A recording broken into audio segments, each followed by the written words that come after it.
Assalamualaikum warahmatullahi wabarakatuh. Perkenalkan, kami dari kelompok 1 ingin mempresentasikan hasil diskusi kami tentang analisis industri dan persaingan. Sebelumnya, saya ingin memperkenalkan anggota kelompok kami. Yang pertama dengan saya sendiri, Fania Mediani Putri, sebagai moderator sekaligus presentator kedua. Lalu ada Relita Prilevawanti sebagai presentator pertama, ada Septria Dewanti sebagai presentator ketiga, dan yang terakhir ada Salsabila Fadila sebagai presentator keempat. Baiklah, presentasi pertama akan dipresentasikan oleh Relita. Kepada Relita saya persilahkan. Yang pertama adalah lingkungan industri. Lingkungan industri adalah daya saing industri di mana mereka memilih untuk menjalin bisnis dan posisi sektor industri tersebut. Dalam lingkungan industri terdapat 5 faktor yang mempengaruhi manajemen strategi. Yang pertama, sektor pelanggan atau pembeli. Dalam sektor pelanggan atau pembeli ini adalah strategi yang paling efektif menaruh perhatian pada jenis konsumen atau pembeli serta kebutuhan keinginan konsumen. Nah, dalam sektor pelanggan atau pembeli terdapat 3 faktor yang mencakup perencanaan strategi. Yang pertama itu identitas pembeli, yang kedua faktor demografi, yang ketiga faktor geografi. Yang kedua, sektor pemasok atau supplier. Meningkatkan harga dan mengurangi mutu produk yang dijual adalah cara potensial yang dapat dilakukan oleh pemasok untuk mendapatkan kekuatan terhadap perusahaan yang bersaing dalam suatu industri, seperti didominasi oleh sejumlah kecil perusahaan besar atau lebih. Yang kedua, tidak tersedianya produk pengganti yang berkualitas. Yang ketiga, pembeli bukan sebagai konsumen penting bagi pemasok. Yang keempat, produk pemasok merupakan komponen terpenting bahkan bagi pembeli dan lain-lain. Yang ketiga, sektor persaingan antar perusahaan. Perebutan pasar atau pembeli merupakan suatu kegiatan bahkan suatu tujuan dari organisasi.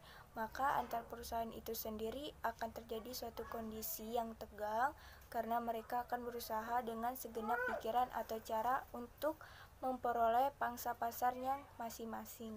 Dalam sektor persaingan antar perusahaan, semakin banyak jumlah perusahaan dan semakin sama size mereka, maka persaingan antar perusahaan akan semakin tinggi.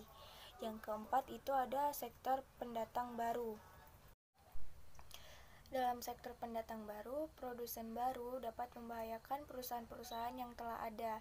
Hal ini dikarenakan dengan masuknya produsen baru, maka akan menambah atau menghasilkan kapasitas produksi tambahan yang lebih banyak. Kalau permintaan pasar meningkat, maka kondisi ini tidak jadi masalah. Namun kalau kondisi permintaan pasar sedang menurun, maka akan terjadi masalah dalam pasar. Yang kelima, ada sektor produk pengganti. Perkembangan ilmu dan teknologi di zaman sekarang makin banyak produk yang manfaatnya dapat diganti. Sebagai contoh, gula diganti dengan pemanis sintetis. Nah, untuk ancaman dari produk pengganti yang perlu diperhatikan ada 2. Yang pertama, rasio harga dan kualitas produk pengganti atau nilai di mata konsumen melawan rasio harga dan kualitas produk yang dihasilkan. Yang kedua itu loyalitas konsumen terhadap suatu merek tertentu. Semakin loyal, semakin mahal biaya untuk menggantikan, maka ancaman menjadi rendah. Sekian dari presentasi saya kembalikan kepada moderator. Baiklah, di sini saya akan menjelaskan tentang bentuk-bentuk persaingan. Bentuk-bentuk persaingan dibagi menjadi 4 tingkatan. Yang pertama ada persaingan merek. Persaingan merek adalah produk-produk atau jasa yang bersaing secara langsung menawarkan hal yang sama. Contohnya Teh Boto Sosro dan Flesti. Lalu yang kedua ada persaingan industri.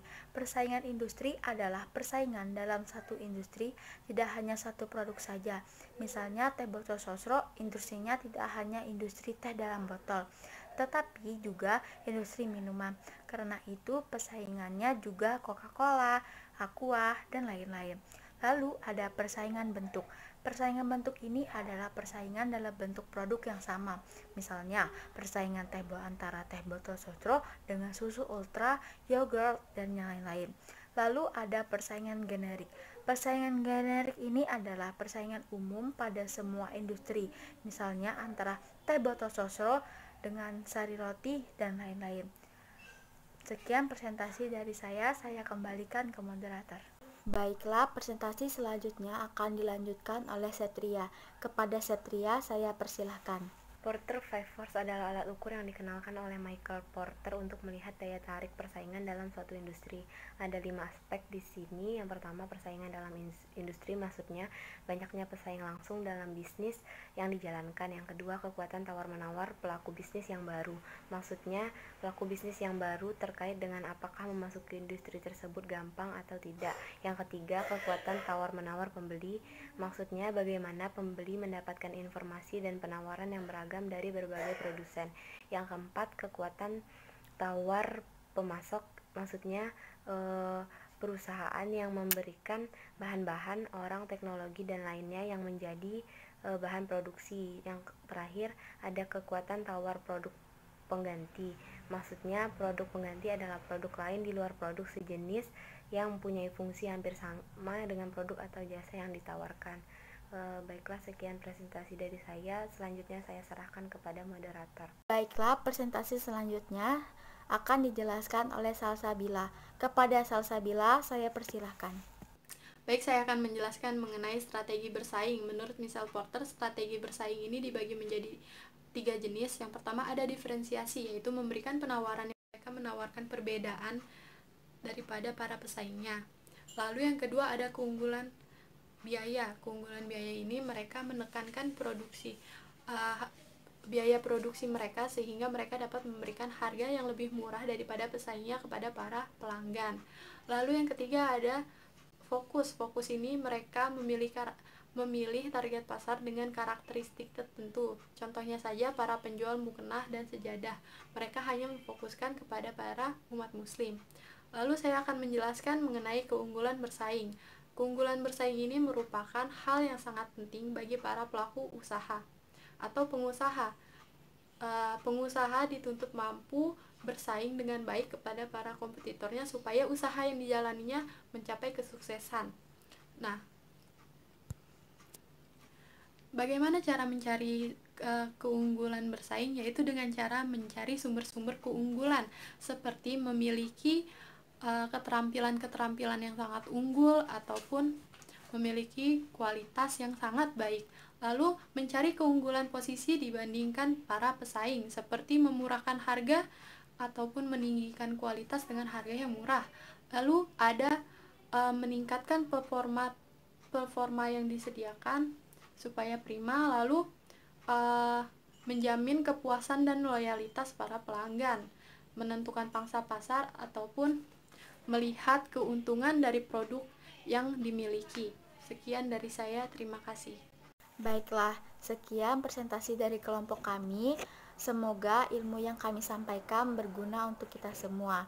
Terima kasih. Maaf bila ada salah kata. Assalamualaikum warahmatullahi wabarakatuh.